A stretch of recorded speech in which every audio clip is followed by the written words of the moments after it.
Crosshands Rider. See the world cycle. Well, hello, and welcome to the Crosshands Rider, and welcome to a unboxing. Now, you may be familiar with this thing. This is my Ulanzi tripod and a selfie stick, and yeah, it does all that malarkey. So, but I'm not unboxing this today. This is just something I bought and got from the same company as this, which is my unboxing. This is a sort of a neck holder mount, which I've also, it's a Ulanzi again. Its purpose is obviously to go around your neck, and then the camera sits just underneath. Now, the one difference between this and this contraption is that this has the magnetic mount for the action cameras.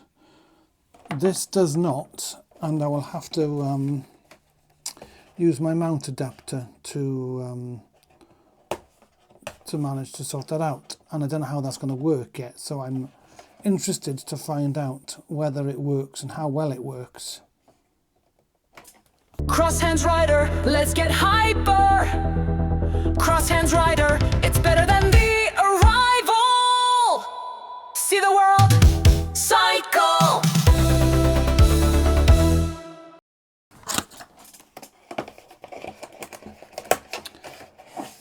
I haven't unboxed this at all beforehand. This is properly as, it's coming up this way, it's properly as it turns up.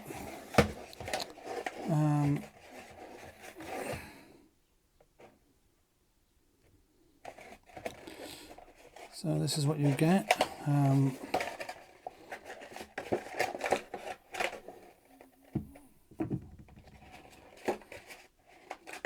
a little card there. Qualified certificate.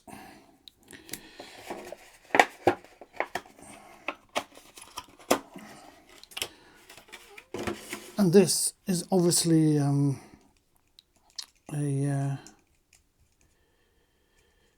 the mount for your action camera, but obviously it doesn't fit mine, although I'm hoping that my DJI adapter will do the job. So let's first of all have a look at how this is supposed to work.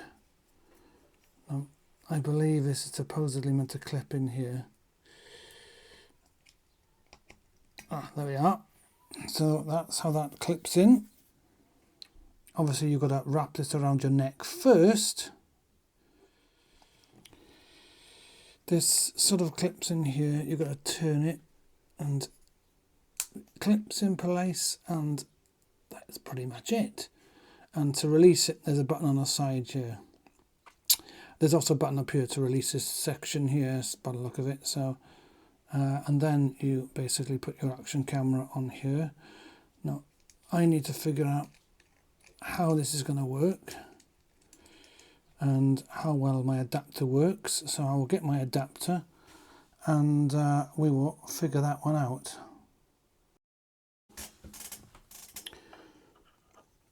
Got my adapter. This is supposedly meant to clip in here,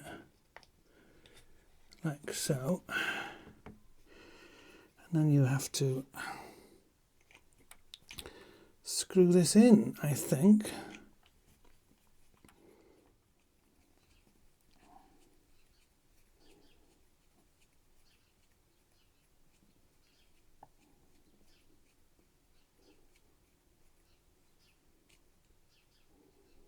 So I will take this out for a spin, and we will see how practical it is, how well it works, and what sort of view you get with the camera with this mounted in this way. So yeah, I will let you know. well, I won't let you know, I'll even show you what it looks like. So I'm gonna go out on the bike and show you exactly how it performs.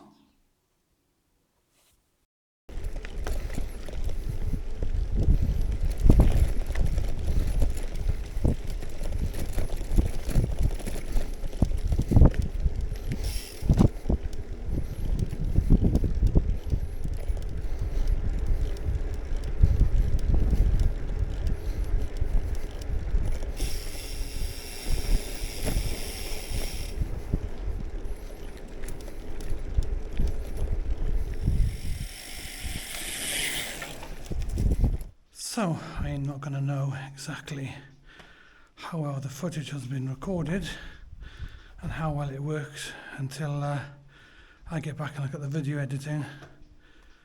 When I go back, I will see. Obviously, you will see before I see, because you're going to see the footage on this video. So as you can see, this is the neck sort of harness. I've taken the camera off now just so I can obviously record this piece to camera. Now I'm interested to see now if I go into sort of race mode on the bike onto the drop handles, the positioning of the camera then, so that could be a problem. So I'm going to try that out in a minute as well, and we'll see what the footage of that looks like. A couple of things I have noted. This swings a lot, particularly when you're pedaling. It's also, with the camera, quite heavy around your neck, so that's something I have noticed, and I noticed quite quickly when I put it on.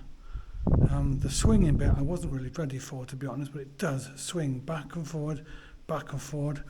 What this does to the footage, obviously you'll be able to see.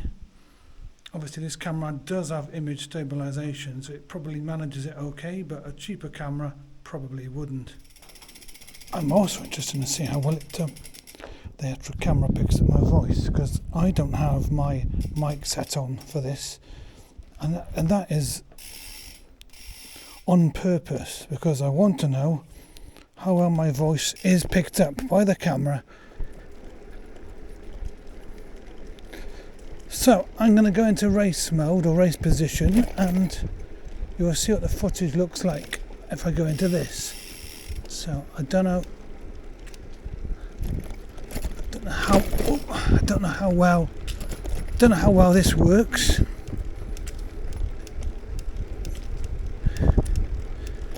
Just out of interest. It's unlikely that I'm going to be riding like this for vlogging, but it's just interesting to see. And back up we get. The other thing to master is actually taking the camera on and off.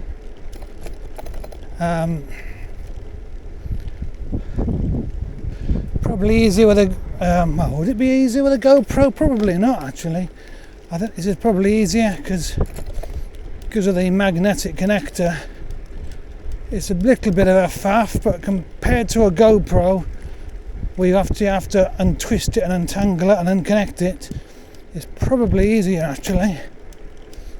You probably have to take the neck brace off entirely. I call it a neck brace, but you know what I mean. Probably have to take it off entirely to get a GoPro on. Now you may decide you just want to leave it on all the time.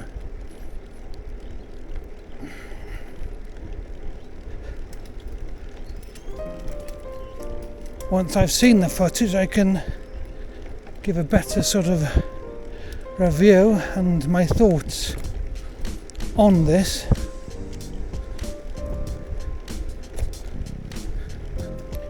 One benefit is, compared to having it mounted on my bike, which, I don't know if you can see it, would sit here, I shouldn't have as much bike feedback noise through the mic, so there is there is that. It uses your body as a sort of suspension in a way, and a softener, dampener to the bumps.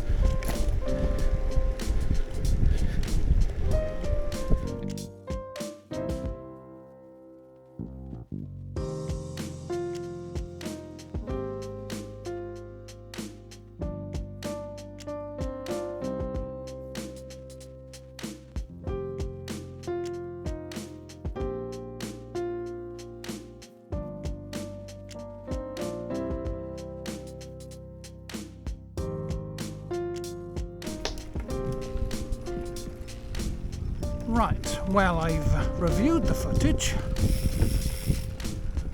and I've discovered that it's a bit wonky in places, and that was, if you look at my camera, it's because my camera isn't 100% straight, so it's at a slight angle while it sits on the neck mount. So that explains that, but it's also, this camera is supposed to iron that out, and the reason it didn't is because I had it just on Rocksteady. So I've now put it on Steady Horizon, and we can try again to see if it does a better job. Because that's been my only real issue, really, is that the footage is slightly wonk, and I'd rather it a bit straighter. So I'll attach this to the neck mount and we'll see how it performs now. So to set the stabilisation on this camera, which is an Action 3, I need to go down the bottom here. And I can go to the corner here, and I've got my default. I don't know how well this camera's picking this up, but basically it's on Rocksteady. If I scroll right over to horizontal steady, that's the mode I need to put that on, and that's the mode I'm going to test next. And this will hopefully show you what it basically looks like with horizontal steady. Hopefully it's more straight, less wonky, more flat. I'm also going to adjust the positioning of the camera, I think, to see if that makes a difference. So if I pull this slightly forward, about there, does this give me a better view? I don't know. I quite like the handlebars on the front of the bike to be visible, but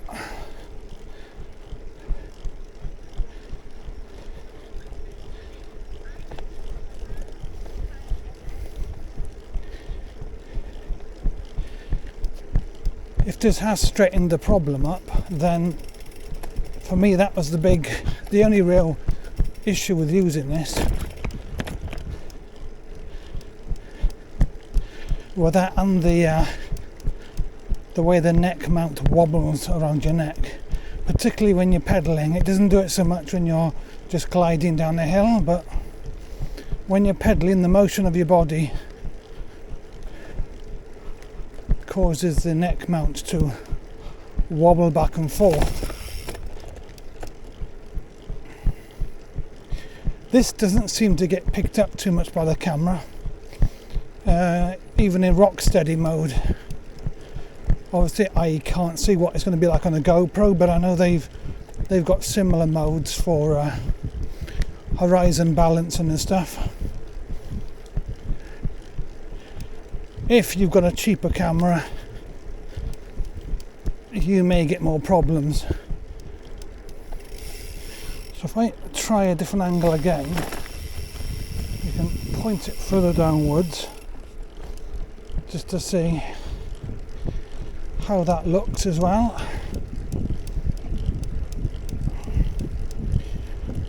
So I've got a DJI Osmo Action 3, so it's not the latest camera by any means, but it's useful just to try this out because this is my camera. It means for certain rides, if this does do the trick, I don't have to bring my mic set with me because this does capture voice pretty good at this particular angle and position. Whereas when it's on my bike it doesn't capture my voice that well. When it's this close to your mouth it does a pretty good job. And also when it's on the bike you obviously get the vibration bike noise as well. So, the conclusion. The good. Sound is picked up really well because the camera is obviously underneath your head on a neck mount. If you use a mode which stabilizes your horizon, such as HorizonSteady on the Action 3, the video footage therefore stays steady and this works out well. And let's not forget the cost. It's £15.28 or about 15 quid. This is a pretty good price for this sort of item. I don't think you can go wrong for that amount of money. The bad. The neck mount swings when pedaling. It's not something I thought of before I took it out, but it does swing, particularly with the pedaling motion, and it does sometimes cause a bit of a banging sound, or you can hear it off your mic swinging about there a little bit. The camera that you're going to use with this also needs to have horizon stabilization, unless you don't mind it being slightly off or slightly on a slant from time to time. The neck mount also feels quite heavy on the back of the neck, and it does get worse the longer you're riding, the more you notice it. So, is it any good? Well, you've seen the down and you've seen the good. The bad, I mean, and the good. Is it any good? It's 50-50. It's 15 quid, so it's quite cheap. There are alternative offerings which are better, I'd say. Am I using it, or am I going to use it? I've already used it. I've used it on a future video that comes on after this one. So yes, I've used it. But there are better offerings. But they cost more, so it's up to you, I guess. There are downsides and good sides, like I've said. And yeah, it's £15. I suppose it's good for the money. One alternative you could go for is PGY Tech. I think that's how you pronounce them anyway. They actually have, they've got one of these, but it actually basically straps the actual neck mount to you. So the issue I got at the moment with this thing swinging like this when you're cycling won't happen. And it also holds it more steady, and you don't get the issue of having to use some sort of horizon stabilization. So that may be a better offer. I'll put a link to that in my description for this video, but it costs more, so swings and roundabouts. Can I recommend this? As I said, sort of, but sort of not. It is very 50-50. It may be good enough for what you want, and at £15 I suppose it's relatively cheap. If you've enjoyed this video, please like, please subscribe. See the world cycle.